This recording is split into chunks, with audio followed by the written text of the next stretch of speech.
Hey, what's up, everyone?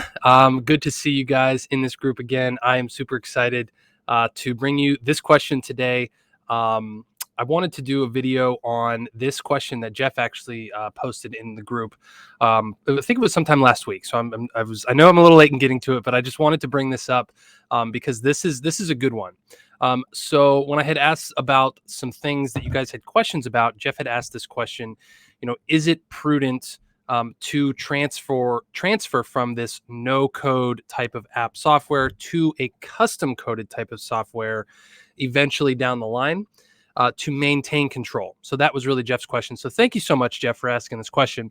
So there's a couple things that I want to talk to you guys about. So first of all, if you're not familiar with the term no code, go back and watch some of the previous videos down in the group. Because if you don't understand what no code and code is, this is really going to be an irrelevant conversation for you. So just quickly, when you guys probably all know what coding is, right? The HTML, the JavaScript, like that crazy weird language that when you click, scripts and all this stuff on your computer, it shows up and it looks like gibberish, right? You can build websites, apps, anything with that type of coding if you know how to do it or you hire someone to do it. The no code stuff is something like a Wix or a GoDaddy type of site, or even a WordPress type of thing. If any of you are familiar with ClickFunnels, right? There's a drag and drop capability there. That's what we mean when we say no code. So a lot of the apps that we build, we actually specialize this at Dapper Mobile Apps and this is kind of how I started this business, was building no code apps because they are a hell of a lot cheaper to get started than hiring out custom codes and not having to learn custom coding yourself, right? And they're also quicker because a lot of it can be templatized and can be just plug and play. It's a lot like those types of things. Like when you build a ClickFunnels funnel, it might take you only 5 minutes if you know what you're doing, as opposed to coding the whole page in WordPress or doing something crazy like that. The same is true in these types of things. So what Jeff was asking was, and I see where you're coming from, Jeff, because you're thinking, okay, so I'm building this app in a no code software, but when I actually write, I own the code, right? Because when you actually write code in an app, it's actually protected by copyright. So that is actual copyrightable material it's like written into any kind of code that you build. So that's a very, very cool and not well known thing that a lot of people don't know. So the thing with a no code software is that you still have control of it, right? It's very similar. It's think of us as a type of ClickFunnels, right? Like, yes, you're really renting, the ClickFunnels software month to month or year to year as you pay it for whatever. And if some of you aren't familiar with that, think of GoDaddy or there's another one out there called Drop Funnels or something, right? You're still paying for that software. You don't technically own it. So ultimately, you don't really have 100% control of it unless you just completely build your own platform from nothing, right? But I'll have you consider this even, Jeff, is that when you build something on code, whether it's in Swift or Swift is the code used to build iOS apps, or something on Apple or Google, we don't control those platforms either. So ultimately, we have not we don't have 100% control of anything we ever do, right? The software that we use and in Facebook that we use and everything that we use, we don't have full total control of. And the other thing is that when you build an app through a no code software, a lot of times and we have this ability too, is you can actually, if you ever want to take your app and transfer it to another software, or you want to take it to a developer to actually build it out and do a custom code thing, what you can do is actually export that app inside of that code, or like basically it gives you a code package that you could then hand over to a developer.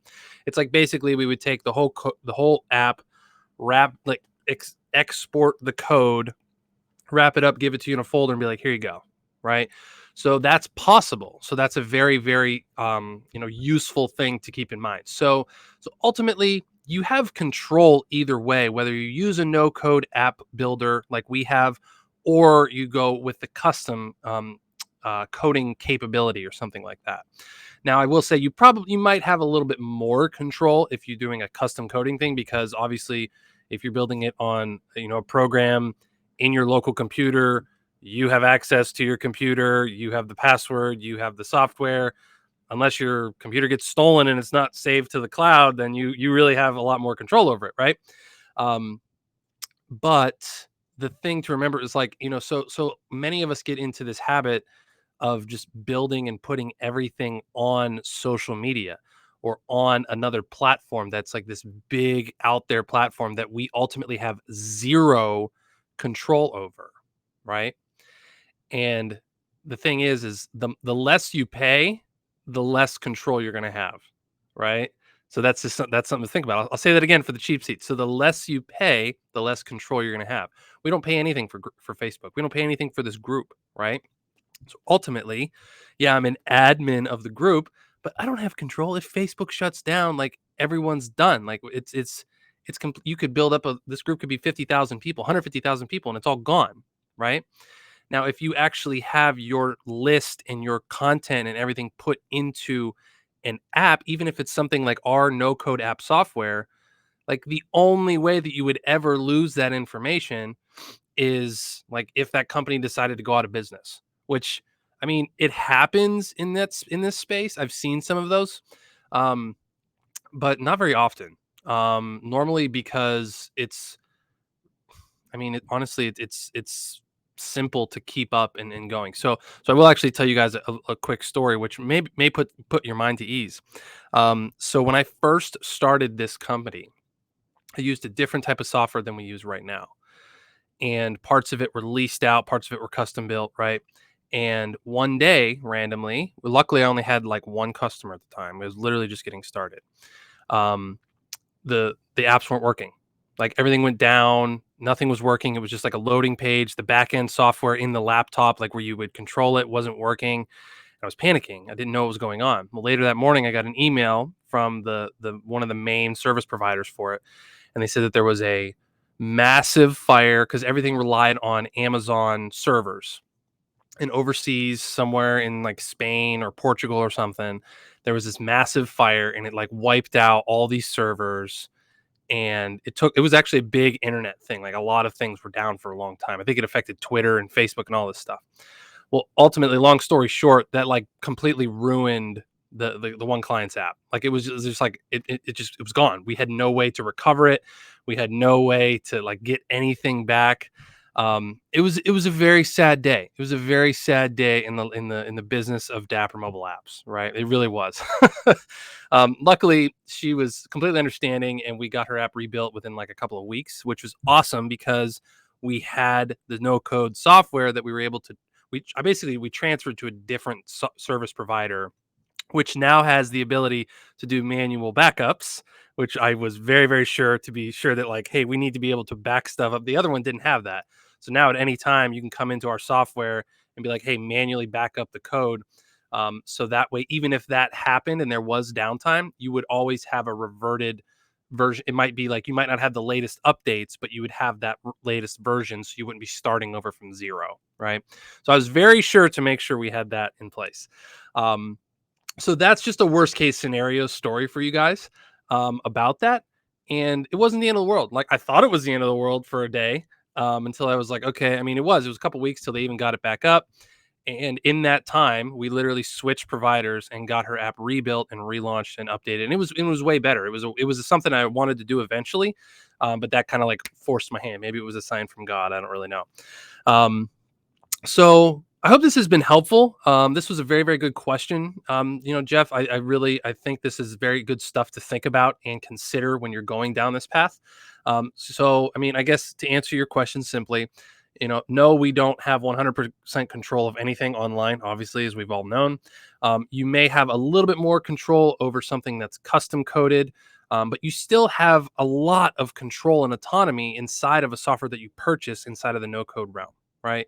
Especially like with ours, like I made sure we have this database backup, manual backup thing, so you can always know, like, hey, no matter what happens, the app's good. It's we can at least revert and go that way. So those are safeguards that I made sure to put in place because I went through it. So this is a very good question. So appreciate you, Jeff. Thank you so much, man. So if any of you guys have any other questions about this, please feel free to post it in the group. These are really good things to consider. And I hope this was helpful and educational for you guys. So that is about all we have for this one. We're going on 10 minutes now, so I'll wrap this one up. Got some cool announcements coming up for you guys. Welcome to all of you new people in the group who are just joining in the last couple of weeks. We're adding more and more people every day. It's exciting. It's growing. It's really fun. So you can check out dappermobileapps.com.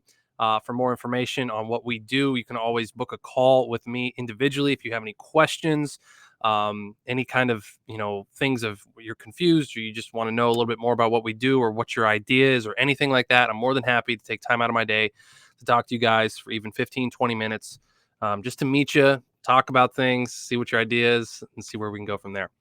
All right, my friends, that is all I got for you. I appreciate you so much, and talk to you next time.